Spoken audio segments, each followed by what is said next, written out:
sa may-ari natin.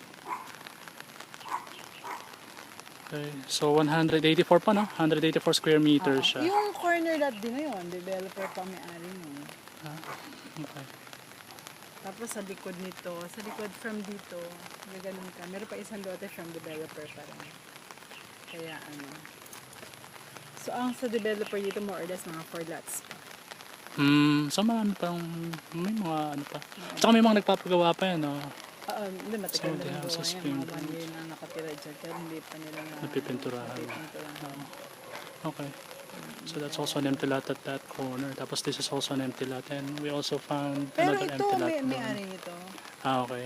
Oh, yun lang yun. Alam ko yun from developer. Sa harap, dalawa from developer. Tapos sa likod from developer may isa. So basically ito lang po yung clean title na. Ito kasi clean title to. Tapos may nakita nga ako dun sa may tapat ng kulay pink. Parang kahapon lang siya na ano. Nakita namin yung for sale sign. din siya. Kala nga namin magkaharap lang sila eh. Hindi. Binibenta nga rin naman yung kulay pink na bahay na yun. So yun, alam nyo rin na binibenta siya. Alin ho, yung bahay na yun? Yung pink ko, Oo. Yun ho yung muna kong nakita actually. Naka-advertise sa sulit eh. So, okay.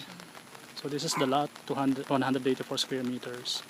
Next to it is a yellow house.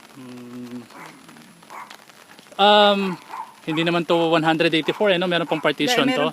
Meron pang kasunod dyan. Bali, lote pa to. Siguro, if I'm not mistaken, mga 3 lote pa to eh. Okay. Tapos yung hangganan po niya, Ay, yung bahay na yan. okay.